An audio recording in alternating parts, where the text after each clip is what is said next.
I won't tell you how many rejections I received, but it was dozens and dozens and dozens. And so for me, it was like, okay, who's the next person, right? I'm just going to continue on, until this, is accomplished, and not take a step back and think about, oh my God, I've been rejected and I'm being rejected because I'm a bad writer, or this is a bad idea, or, I have this illness, so I'm going to die. Of course, those ideas emerge, but I try not to let them stick, because when they stick, they stop me ultimately from pushing past the adversity.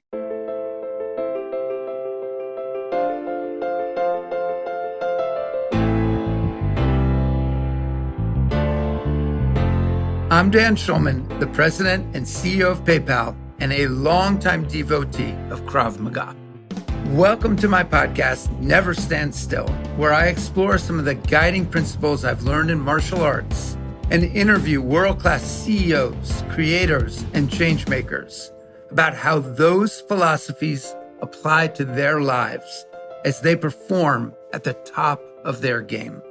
Today's episode is all about the survivor's mindset.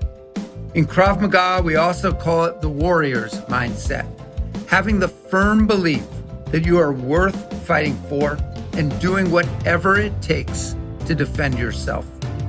Learning how to stand up for yourself and developing the grit to survive and thrive by any means necessary is foundational for having an empowered life. So what can you do to find the warrior inside you?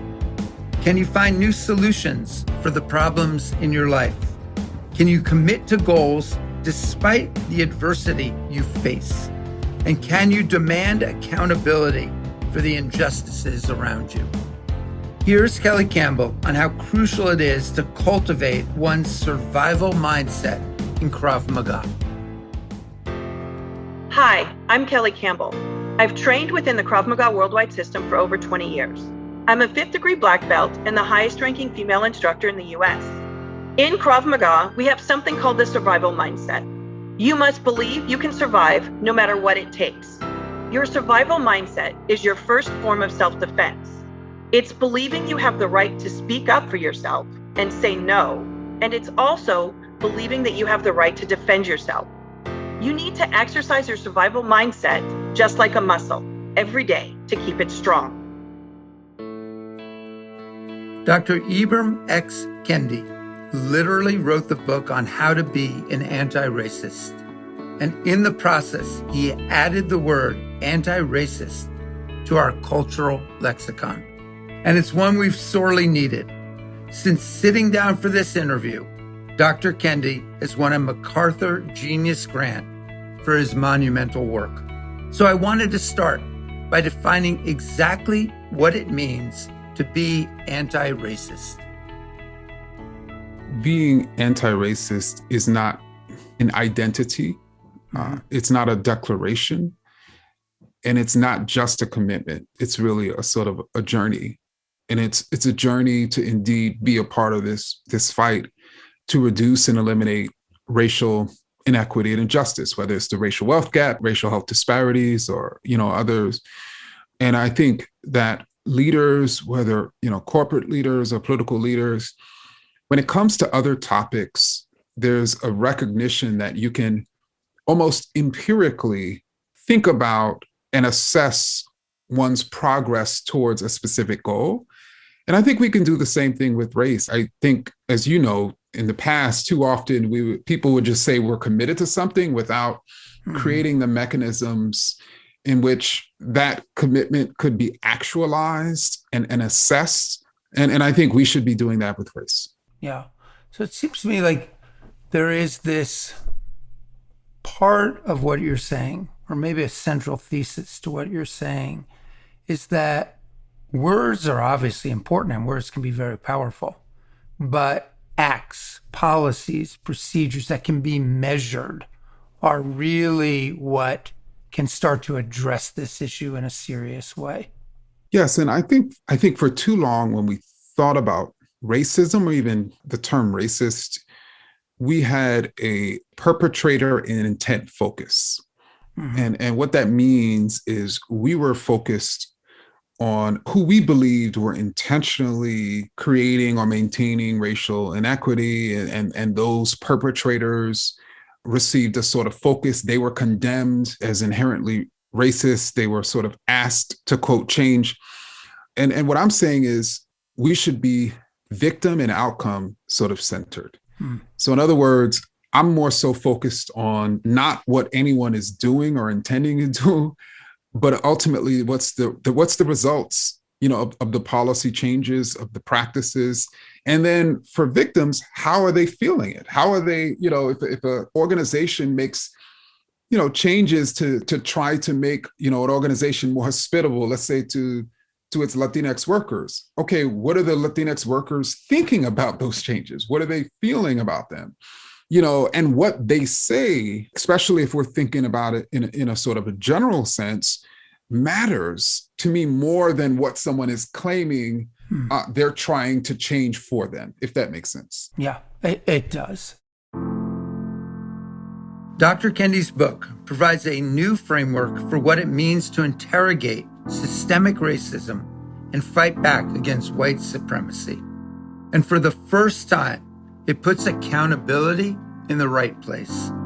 It's a revolutionary book, and it came during a revolutionary time. I remember after the murder of George Floyd, and all the tragic events that preceded that, but after the murder of George Floyd, there was this outpouring of emotion throughout the country. But what really surprised me is inside PayPal, throughout all of PayPal, I had never seen the mix of emotions that came out from is anger and despair and exhaustion and frustration and determination. It was overwhelming. This was something that forced us to confront generations of racial injustice that really have been with us for a long, long time. And my question to you is, why do you think it was this moment in time that caused this explosion and reckoning? And what ingredients were necessary for that to happen? Well, Dan, I'm happy you asked about the ingredients, because I think it's important for us to know that this did not sort of come out of nothing, right? Yeah. And so I would say that those ingredients were that really prior to 2020, really the previous 5 or so years, there had been a growing number of Americans who were telling posters that racism exists, that police violence is a problem. So there was already sort of a growing number of Americans who, before witnessing the murder of George Floyd, were recognizing this problem. And simultaneously, those same Americans were beginning to overcome their denial that there was no racial sort of problem, or that the problem were certain people, as opposed to, let's say, policy. And then I think that combined with what happened to Ahmaud Arbery, which people were already aggrieved about, what people had been witnessing happen to people, particularly Black people, at the hands of police for years. I think people were already aggrieved over the racial disparities from COVID. And then I think that all combined the sort of seeds with the just horrific, inhumane act of Derek Chauvin. And then it was taped. And then people largely saw the video together because we were all together on quarantine. Yeah. I think those were all of the seeds that I think led to that really explosion of demonstrations. Yeah. I think the pandemic, to your point, caused a lot of self-reflection. But I think you're exactly right. I think it was this combination of ingredients.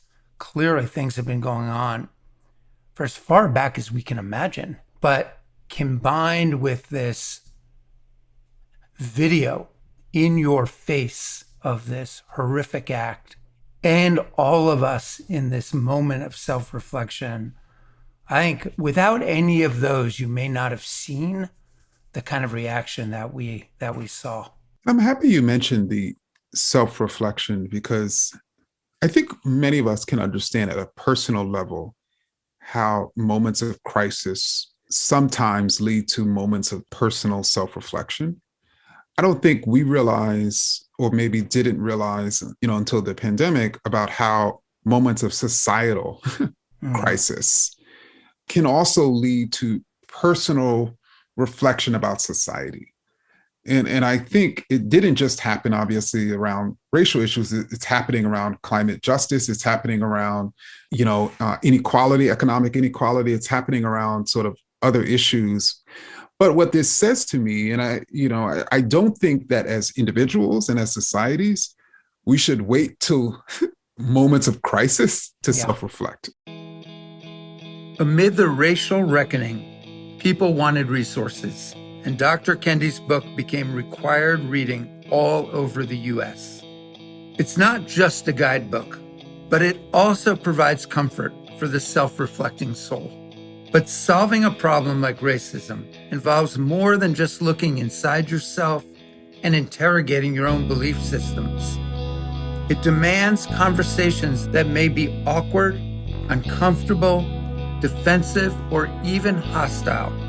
But how do we have nuanced and productive discussions on such a highly fraught subject? It is important, I think, for us to be able to have public conversations about racism. But when it comes to changing people's minds and allowing them to begin to grow, that is more likely to happen privately. Mm-hmm. And the reason why I just wanted to emphasize public conversations is because I do think we should have the ability that if some sort of elected official, says that, Black people are lazy and that's why they're more likely to be impoverished, we should be able to call that, a spade a spade. But when it comes to my uncle or my aunt or my coworker, I think it's a little bit different. And that's why, so I often talk about being racist. And again, when I say being racist, I'm not saying that racist is an identity or a fixed category. It's a descriptive term that describes when a person says a racist idea, they're being racist. When a person is supporting a policy that's leading to inequity and injustice, they're being racist. If in another moment in their lives, they're doing the opposite, they're expressing the racial groups as equals or supporting an equitable policy, they're being anti-racist. But I often talk about being anti-racist in a way almost like an addiction. And when we think about it in that way, we can then begin to understand how, for instance, AA is so effective because it first allows people who are formerly addicted, let's say, to alcohol, to talk about themselves, to express themselves, to express what they did and how they're sort of still overcoming and moving past addiction, just as it allows people who are still in addiction to hear those stories, right? And it's a safe space, and it allows people to look in the mirror and see themselves for themselves so that they can begin to process of overcoming the denial that is essential to any addiction. Racism has been ingrained in America for centuries. How do we go about fixing the disparities, discrimination, and biases deeply entrenched in so many of our institutions? How do we move beyond self-reflection and dialogue and take action toward making a difference? There's no way in which we're going to create a just, an equitable, and really safe world for all of us if we are not building coalitions, if we're not collaborating, if we're not giving people the capacity and the ability and the tools really to change and to be better and to grow. And so, whether it's sort of multiracial collaborating, whether it's multi-sectoral coalitions, this is what we need in order to really overcome, indeed, it's almost like the Goliath, right? Yeah. Which is systemic racism. We have been arguing from the beginning of this country about what the problem is. And so whenever you're arguing about what the problem is, it's very difficult for you to actually institute solutions, let alone for those solutions to work. Because so I think that's the, if I could sort of break down the racial debate in its simplest terms, it's between those who both see the racial wealth gap, and largely one group is saying it's the result of, let's say, what's wrong with Black people, and the other group is saying it's the result of past and present sort of systemic racism. And so we're arguing over the problem, which then means we're going to argue over the solution. And so, but can you imagine if we were to come together and not see any racial group as superior or inferior? If we were to actually follow the data that shows, in the case of the racial wealth gap, that when you control for income, as an example, the racial groups make similar financial decisions. Like there's no group that's more financially intelligent or literate than another when you control for income. If we were to essentially come together and recognize that racial equality, and then it would then allow us to really assess, okay, what type of impact did redlining have on the racial wealth gap? What type of impact did the Great Recession have on the racial wealth gap? What type of impact is student debt having on the racial, and on, which would of course allow us to address, some of the problems. Yep. So, I mean, it seems so obvious what you're saying, and yet somehow we've got to bridge that divide. And have you seen examples that you can point to and say, like, this is how we need to act, or these are the things we need to do? Because I feel we need to all be involved in some way. And I think people are trying to figure, like, how do I do that? That actually will make an impact. And I think hearing from you, hearing some examples might be really powerful. Well, I think correct me if I'm wrong, but you're asking two different things in terms of examples. I think first is the building the bridges, so that people can begin to sort of see that the problem are these larger structures that we need to change. And I can just go from a personal example. I think one of the things that people have consistently said to me about how to be an anti-racist, in terms of how it allowed them to begin to reflect on their own racist ideas, was because the way the book was written was me not lecturing to people. If anything, I was lecturing to myself and condemning myself, and allowing people to sort of see this internal argument that I was having between the old me and the new me, and really critiquing sort of my earlier, ideas, or even some lingering ones. And then in a way, the reader became almost an outsider looking into that. And so it gave the person the ability to be vulnerable themselves. So I think the way that we can simulate that with our peers is, instead of us saying to our peers, well, this is the way in which you're being racist, we can say to our peers, this was a time in which I thought the problem was Black people, as opposed to these structures. And here is how I was able to recognize that is different. And here has how I was able to sort of change. And so we're simulating for the other person how to be self-reflective, as we talked about earlier. And I think that we can do that. And a great way to go deeper on all of this and continue your personal anti-racist journey is by listening to Dr. Kendi's podcast, Be Anti-Racist, which explores many of the themes from his book, as well as new topics and timely discussions about race and social justice. The way the book was structured is I wanted to really show, particularly as the book went on, the way racism intersects with like gender and sexual orientation and ethnicity and culture and so on. And one topic that I wanted to talk about in the book, but I wasn't able to, was the intersection between racism and ableism. And so with the podcast, with Be Anti-Racist, the first episode, I was able to talk about with Rebecca Coakley, this intersection and what it means to be anti-racist, specifically thinking about people with disabilities, or what it means to fight against ableism from an anti-racist perspective. And so we were able to really complicate and provide nuance to that intersection. But then also, I mean, in this moment, we're debating and discussing the relationship between race and sport. And I was able to talk to Jamel Hill about that. We're talking about the attack on voting rights, which I was able to talk to Ari sort of Berman about. And so I think some of them are extensions from How to Be, and others are really responding to this current moment. The name Ibram X. Kendi is extremely meaningful. And Dr. Kendi has a fascinating story about its origins.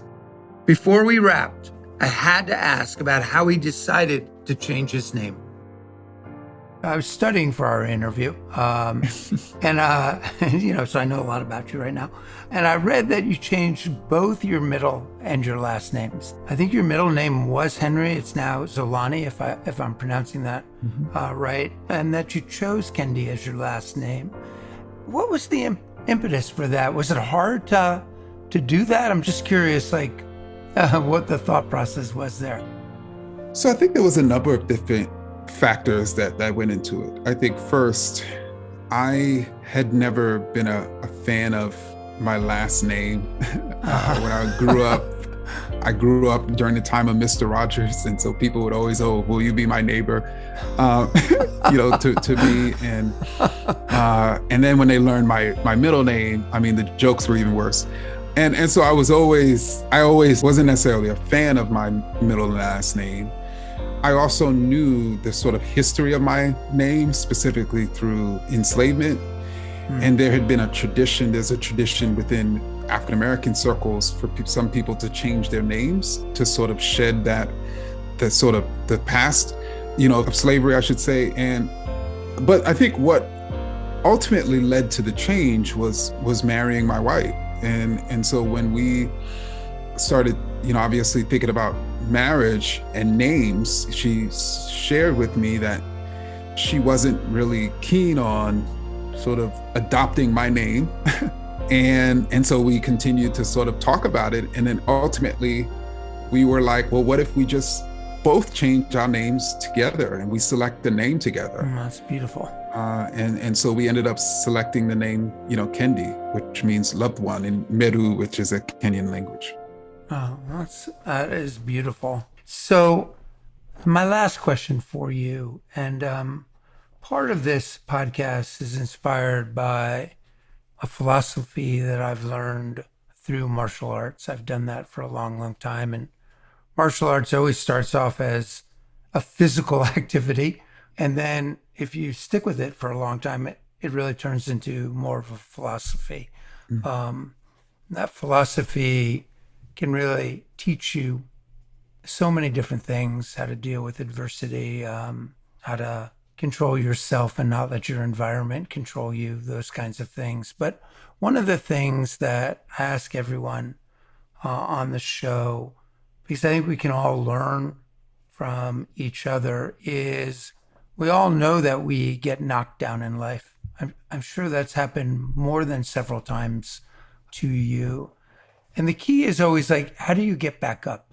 What are the lessons learned in the most difficult challenges you've faced? Because, people might look at you right now and think, it's been an easy path, but it never is. And I'm curious to hear your reflections on that.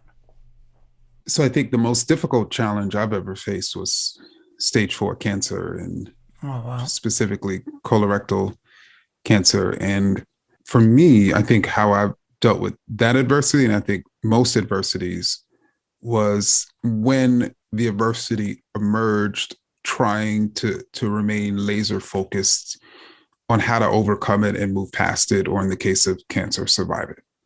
And so for me, when I was diagnosed, it was, okay, what do I have to do? And even I did not want to necessarily know the statistics on, survival rates and all those types of things. I just wanted to focus on the process of getting healthy. I remember when I first started thinking about writing a trade press book, and, typically the first step, after putting together a book proposal is contacting a literary agent. And, I got I won't tell you how many rejections I received, but it was dozens and dozens and dozens. And so for me, it was like, okay, who's the next person, right? I'm just going to continue on, until this, is accomplished, and not take a step back and think about, oh my God, I've been rejected and I'm being rejected because I'm a bad writer, or this is a bad idea, or, I have this illness, so I'm going to die. Of course, those ideas emerge, but I try not to let them stick, because when they stick, they stop me ultimately from pushing past the adversity. Yeah. I think this ability for our mind to control kind of outcomes. I'm not saying that it does. I once, told my daughter in a speech I was giving in front of her school that she should be an optimist. Because I believe if you're an optimist, it doesn't mean you're unrealistic, but it means that you're imagining good things can happen. And when you imagine that, you give yourself this fighting chance, because so many things in life are difficult to manage. But I feel like people who have this attitude or this sort of belief that I can at least control my life as best as I can by being an optimist about it, not succumbing to, all the thoughts that can beset all of us at certain times is so important. I feel like that's probably what you are, to some extent, a realistic optimist. Yeah, I could see that. I do think I am a cross between being realistic and optimistic, and I agree with you that in order to do the impossible, you have to think it's possible first. Yeah. It's a great way to end our conversation.